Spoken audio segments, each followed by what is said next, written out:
नमस्कार, निर्मला रेसिपीजमध्ये तुम्हा सर्वांचे मनपूर्वक स्वागत करते। आज आपण एकदम कमी साहित्यामध्ये झटपट रक्षाबंधन स्पेशल पेढ्याची रेसिपी बघणार आहोत। अगदी अर्ध्या तासाच्या आतच हे बनले जातात। तर यासाठी साहित्य बघूया। एका पॅनमध्ये 3 वाट्या मिल्क पावडर घेतलेली आहे। सर्व साहित्य एकाच वाटीने मोजून घ्यायचं। त्याच वाटीने मी 1 वाटी साखर घेतलेली आहे आणि 2 चमचे साजूक तूप घेतलेलं आहे आणि त्याच वाटीने 1 वाटी दूध घ्यायचे। दूध हे नॉर्मली आपलं तापून थंड करून घेतलेलं आहे, कच्चं दूध नाही वापरलेलं। आणि आता हे आधी थोडंसं असं एकत्र करून घ्यायचं।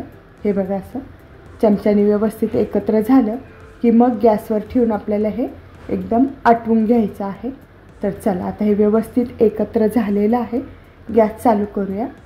गॅस मध्यम आचेवर ठेवून आपल्याला आता हे एकसारखं असं हलवून घ्यायचं आहे। 5 ते 7 मिनिटातच हे आपलं पेढ्याचं मिश्रण मस्त असं बनलं जातं, जादा वेळ लागला जात नाही। हे बघा, फक्त एकसारखं असं हलवत राहायचं।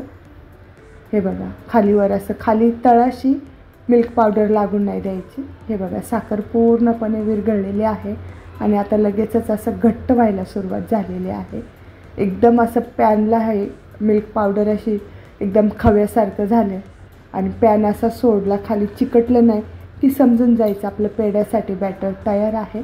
तर आता तुम्ही बघू शकता, हे बघा, मस्त असं पेढ्यासाठी बॅटर तयार झालं आहे आणि कलर असा थोडासा गोल्डन ब्राऊन होईपर्यंत आपल्याला हे पॅनमध्ये असं हलवून घेत राहायचं। असा कलर झाला की पेढे बनवायला घ्यायचे। आता गॅस बंद करूया आणि सर्वात शेवटी 1 चमचा विलायची पावडर घेतलेली आहे।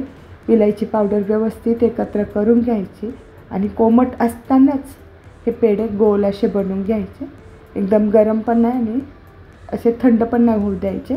कोमट असताना आपल्याला पेढे बनवायचे। तर चला, छान असं झटपट अगदी कमी साहित्यात आणि अगदी मार्केटपेक्षाही मस्त लागणाऱ्या पेढ्याची आपली रेसिपी आहे, नक्की ट्राय करा। तर चला, आता पेढे बनवून घेऊया। छान असं बॅटर तयार झाले आणि एकदम पटकन बनले जातात। हे बघा, हलक्या हाताने गोल करून घ्यायचं आणि फक्त एका बोटाने असं थोडंसं दाबून द्यायचं आहे मध्ये। असे गोल करून घेतले तरी चालेल। हे बघा, असे। तर या पद्धतीने आपण सगळे पेढे बनवूया आणि भरपूर सारे असे पेढे बनलेले आहे। नक्की ट्राय करा। रेसिपी आवडली असेल तर प्लीज लाईक करा, चॅनलला सबस्क्राईब करा आणि येणाऱ्या व्हिडिओ बघत जा आणि या पद्धतीने पेढे एकदा बनवूनही बघा। झटपट बनले जातात अगदी कमी साहित्यात। तर चला, आपले सर्व पेढे आता इथे मी बनवून घेतलेले आहे। धन्यवाद माझी पूर्ण रेसिपी बघितल्याबद्दल।